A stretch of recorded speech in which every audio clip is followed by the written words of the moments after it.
Dr. Ethan Carter's eyes flickered over the satellite data, his heart pounding in his chest. The screen displayed an enormous, rapidly forming storm system in the Atlantic, dwarfing anything in recorded history. He traced its path, horrified to see it bearing straight towards densely populated coastal regions. Desperation and dread settled in as he realized the magnitude of what he was witnessing. This was not merely a storm, it was a cataclysm. Feeding off the boiling ocean waters, an unforgiving monster born from humanity's sins against the earth. Frantically, he tried to contact the authorities, but communication lines were dead. The power in his lab flickered ominously before sputtering out entirely. Panic rippled through him, but years of preparation kicked in. He gathered his research, thrusting his laptop and documents into a weatherproof bag. The lab doors creaked open as his trusted team, a small group of scientists equally alarmed, rushed in. Ethan didn't need to say a word. They had seen it too. "We need to reach the city," he commanded. "People have to be warned." They moved with urgency, but nature was faster. As they neared the city, chaos unfolded before them. The storm roared like a beast unchained, winds howling with a deafening fury, and the sky torn apart by incessant lightning. Buildings crumpled like paper, trees uprooted, and debris turned into deadly projectiles.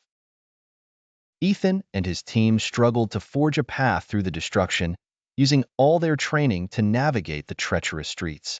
They encountered people struggling amid the devastation.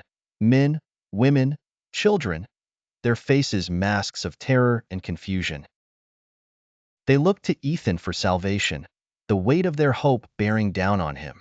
A young girl, clutching her doll, approached with wide eyes. "Will we be safe?" she asked, her voice trembling. Ethan knelt, looking into her eyes.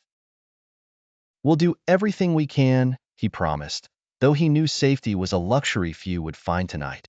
Suddenly, the ground beneath them trembled, an earthquake adding to the already apocalyptic scene. Cracks snaked through the ground, swallowing cars and splitting roads. Overhead, a red glow illuminated the sky, casting an eerie, hellish tint over the city. Ethan knew these were the Earth's death throes, a chain reaction of environmental chaos. The team fought their way to a partially collapsed building, taking refuge in its basement. There, they huddled with other survivors, the walls vibrating with the Earth's rage. Time seemed to stretch infinitely, a relentless barrage of worldly fury. Hours later, as calmness reluctantly returned, Ethan ventured outside. The landscape was unrecognizable, a desolate wasteland of ruins where a thriving city once stood. Survivors emerged, blinking in disbelief at the devastation. Ethan's mind raced. This disaster was just the prelude, a harbinger of worse to come. He had to find a way to unite the survivors and lead them to a semblance of safety, though he doubted there was any safe place left on this angry planet. Nature's wrath had been unleashed, and it showed no signs of abating. As Ethan stood amidst the ruins, he realized they were not just fighting for survival. They were fighting for the future of humanity.